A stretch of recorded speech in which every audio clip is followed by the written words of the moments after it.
E aí, pessoal, tudo bem? Eu sou o Luiz, professor de Legislação Empresarial, e o nosso assunto de hoje é sobre os contratos em espécie. Dentre essas espécies contratuais, iremos verificar o contrato de representação comercial. Então, esse contrato de representação comercial, ele tem respaldo legal no Código Civil. Então, a legislação civil, ela vai tratar sobre esse contrato de representação comercial, assim como a lei de representação comercial. Essa lei, ela vai trazer alguns aspectos desse contrato de representação comercial.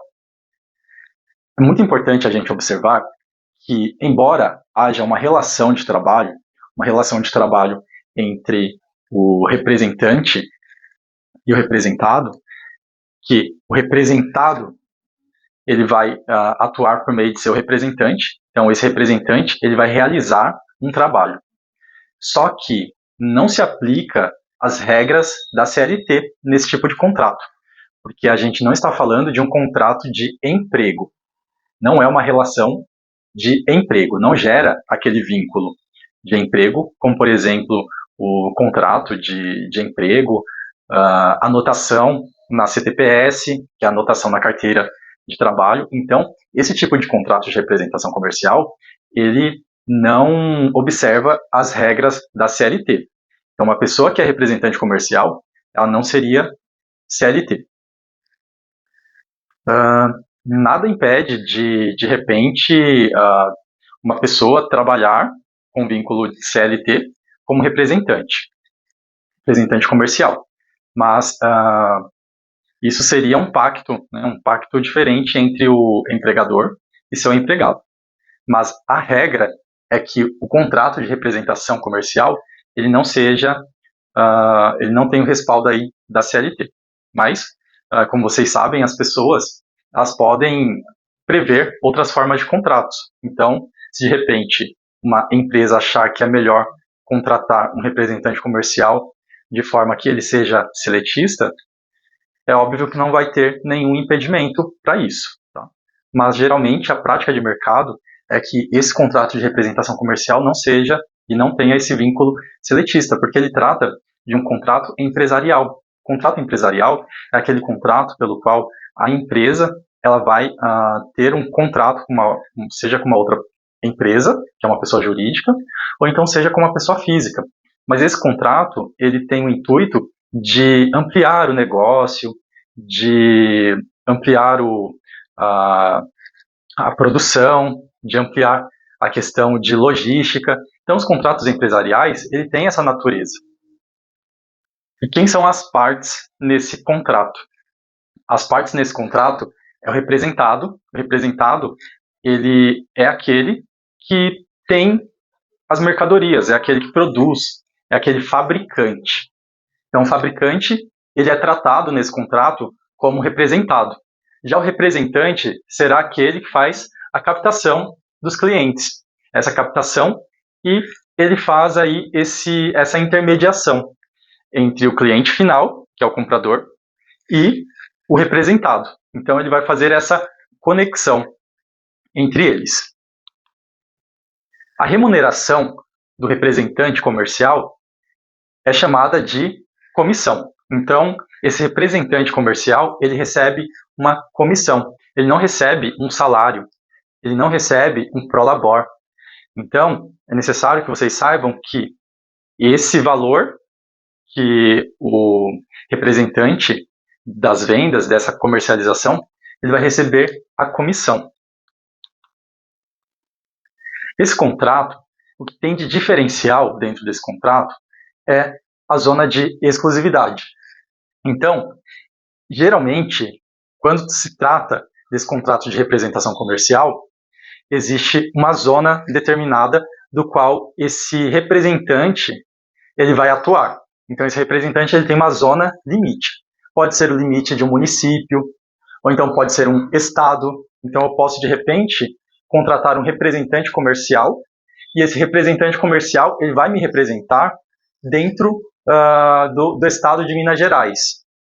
Então, geralmente, vocês percebem que tem uma zona geográfica dentro desses contratos. Esse que é o diferencial do contrato. Então, existe essa zona, que pode ser uma zona exclusiva ou não. Então, tudo isso vai depender do contrato.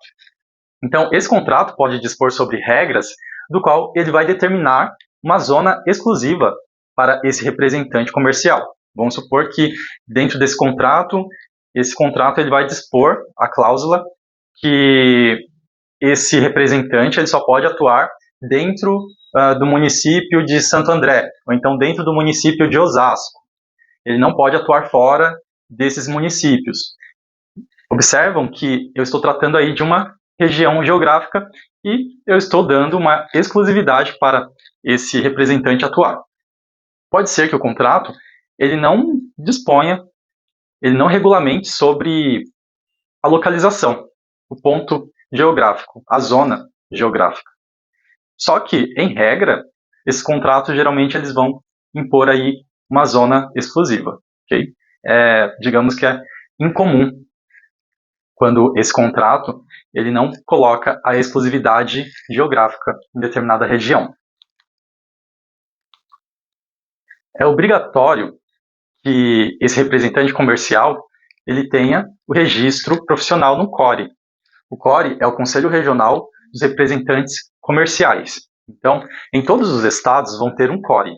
Aqui no estado de São Paulo tem o CORE SP, que é o CORE do estado de São Paulo.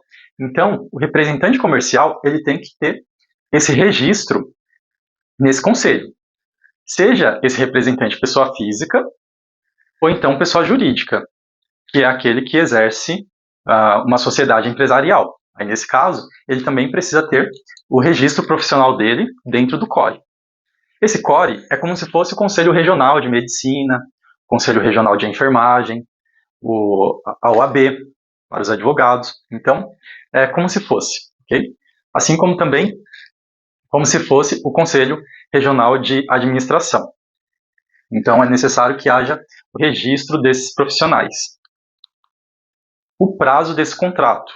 Esse prazo do contrato ele pode ser por um tempo determinado. Então, eu vou dizer que o prazo é certo, porque ele vai ter um prazo. Vamos supor aí que eu dei um prazo de 2 anos. Então, eu estabeleci um prazo específico, uma data para terminar esse contrato. E pode ser também que esse contrato seja por prazo indeterminado. Nesse caso, eu não vou estabelecer uma data final para esse contrato acabar. E isso é importante em relação à indenização. Por quê? Quando esse contrato é rescindido, quando houver a rescisão desse contrato, vamos supor que o representado ele não queira mais ter contrato com o representante. Por quê? Isso pode acontecer? Pode acontecer porque o representante não esteja fazendo essas representações de forma razoável, ou então de forma cautelosa, então pode ser que esteja havendo alguma má-fé, pode acontecer várias coisas. Então, essa rescisão ela pode ser por justa causa e sem justa causa. Posso rescindir por um motivo justo ou ou sem motivo, né? Então, nesse caso, é importante que eu saiba se esse contrato é por prazo certo ou por prazo indeterminado. Por quê? Se de repente esse representado ele não quiser mais contrato com o representante, então esse representado ele precisa fazer a rescisão desse contrato. E quando ele rescinde esse contrato com o representante comercial, nesse caso, ele tem que observar a indenização. Então, ele vai ter que indenizar a pessoa. Se ele rescindiu esse contrato sem nenhum motivo, sem nenhum motivo, como, por exemplo, um motivo justo, né? Então, se de repente ele simplesmente não quer mais esse contrato, ou ele acha que esse contrato está sendo muito oneroso para ele, então está sendo muito custoso para o representado. Então, nesse caso, ele pode extinguir o contrato por meio da rescisão. Ele não é obrigado a ter um contrato eterno. Ele não é obrigado também a concluir esse contrato até o final, fazendo a extinção natural do contrato. Não é obrigado, então ele pode fazer essa rescisão. E essa rescisão, ele vai observar se é por prazo determinado. Se for por prazo determinado, o representante ele vai ter um direito à indenização. Então, vamos supor que esse representante ele tenha um contrato de 2 anos para fazer essa representação comercial. Então, se ele tem esse contrato de 2 anos para fazer essa representação comercial, se esse contrato for rescindido no primeiro ano, o que acontece? Acontece a indenização. Então, ele será indenizado pelos meses subsequentes. Então, vai ter que fazer um cálculo de uma média. Então, vou ter que calcular o quanto que esse representante ele ganhou, que é as suas comissões, qual é o valor de suas comissões total durante aquele prazo que ele atuou, durante aquele 1 ano. Daí, então, eu faço uma média desses valores. Então, eu faço uma média desses valores e eu faço a indenização com base nessa média. Então, mensalmente, eu vou ter que pagar esse valor médio das comissões, que eu posso pagar de forma mensal ou então de uma vez. Então, tudo isso vai depender também do contrato. Mas é previsto essa rescisão do contrato. Então, por prazo determinado, vocês sabem que tem uma indenização. E essa indenização é pelos meses restantes. Então, tem que fazer uma média de quanto que ele recebeu no total de comissões para poder indenizá-lo com o restante dos meses subsequentes. Se esse contrato ele for rescindido e esse contrato ele tiver no tempo indeterminado significa que não tem um prazo específico para esse contrato terminar. Ele pode terminar a qualquer momento. Então, essa rescisão, ela também tem que realizar a indenização. Então, é necessário que o representado ele realize a indenização ao representante também. Só que o cálculo dessa indenização é diferente. É de 1/12. Então, eu tenho que fazer a somatória de tudo que esse representante ele recebeu. Então, eu somo tudo. E no final, eu divido por 12. Daí, então, o valor dessa indenização será 1/12. Então, será 1 desses 12. Então, eu faço essa divisão para 12 e daí eu extraio 1/12. Então, essa é a forma de indenização quando o contrato é por prazo indeterminado. Então, vocês podem verificar que esses contratos, todos eles, vão ter uma regra específica. A classificação desse contrato. Esse contrato de representação comercial, ele tem também sua classificação, sendo que é um contrato bilateral. Ele pode ser bilateral, pode ser multilateral, tá? Mas ele nunca será unilateral. Esse tipo de contrato, ele será oneroso. Por que oneroso? Porque ele não é um contrato gratuito. Vocês viram que existe a comissão. A comissão é um valor do qual esse representante ele vai receber pelas vendas realizadas. É um contrato que é considerado não solene. Por quê? Ele não precisa de ter uma forma específica. Ele não precisa ser por meio de escritura pública. Ele pode ser também um contrato verbal. Só que lembrando para vocês que é bom que esse contrato ele não seja realizado de forma verbal. Porque vocês verificaram que é um contrato um pouco mais complexo. É um pouco mais complexo do que um contrato de compra e venda. Por quê? Eu tenho as mercadorias, eu tenho depósito dessas mercadorias, então eu tenho os valores de comissão. Então é muito importante que esse contrato ele não seja verbal, que ele seja escrito. Até porque também tem a questão das indenizações, tem o contrato, esse contrato ele pode ser por tempo determinado ou indeterminado. Então é bom que eu coloque tudo isso dentro de um contrato escrito. Porém, como vocês sabem, a classificação dele é um contrato não solene, porque ele não exige uma solenidade. A lei não exige uma formalidade desse contrato. Esse contrato ele também pode ser um contrato de adesão ou um contrato paritário. Lembrando que o contrato de adesão é aquele do qual já existem as cláusulas pré-estabelecidas. E também pode ser um contrato paritário, do qual eu, junto com as duas pessoas, o representante e o representado, ambos vão decidir o que é melhor nesse contrato. Então, vai ser uma decisão conjunta. Já o contrato de adesão é aquele do qual as cláusulas já é pré-estabelecidas. Daí, então, ou eu aceito as cláusulas e assino o contrato, ou então eu não assino. Lembrando, então, esse contrato ele pode ser um ou outro. ou pode ser de adesão, ou pode ser paritário. Assim como também ele pode ser um contrato comutativo ou um contrato aleatório. Ele pode ser um contrato comutativo, que é aquele do qual o objeto é certo, a coisa é certa, ou também pode ser um contrato aleatório, que é aquele que eu vou depender da sorte. Eu vou depender de algo acontecer para que esse contrato ele seja realizado. O contrato de distribuição ele é muito parecido com o contrato de representação comercial. A legislação pertinente é o Código Civil. Então, o Código Civil ele vai tratar sobre esse contrato de distribuição. Lembrando que o contrato de distribuição ele não trata de um contrato de revenda. Nesse caso de distribuição, as mercadorias elas vão ficar em depósito no poder do representante. Então, esse representante ele vai depositar aquelas mercadorias e daí então vai fazer a venda delas.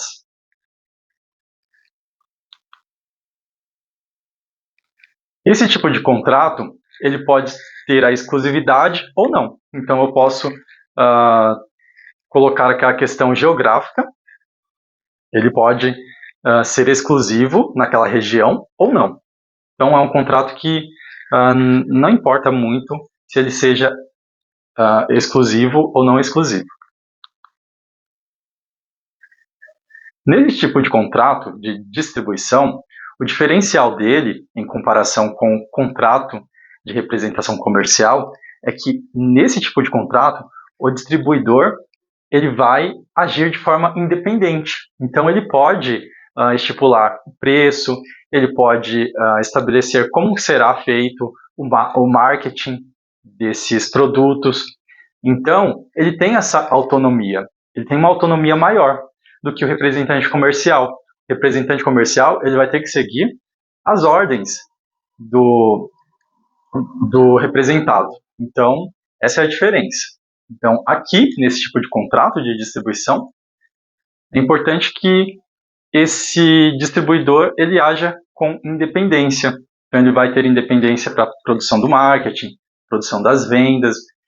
Lembrando que ambos os contratos eles buscam expandir a sua operação. Então, o intuito desse tipo de contratos, tanto contrato de distribuição quanto contrato de representação comercial, é fazer com que haja uma melhor distribuição dos produtos, que esses produtos eles cheguem até o consumidor final, sem contar que com esses tipos de contratos você consegue reduzir a questão da logística. Então, você consegue ter um dinheiro de caixa sobrando, porque você não vai precisar se preocupar com a questão logística, com a questão também de ter um outro estabelecimento, de ter uma filial, de ter outro ponto do negócio. Então, você não vai se preocupar em pagar um aluguel para fazer um outro ponto do negócio, ou então para fazer uma filial. Então, observem que você acaba economizando nesse tipo de contrato. Então, ele é vantajoso. Esse tipo de contrato, ele também tem a sua classificação. Dentre as classificações que pode ser um contrato bilateral, então ele sempre será bilateral ou multilateral, plurilateral. Ele também é um contrato oneroso, do qual a pessoa, que é o distribuidor, ele vai receber por isso. É um contrato não solene, não precisa de adotar uma forma específica pela legislação. É um contrato que pode ser de adesão ou também paritário.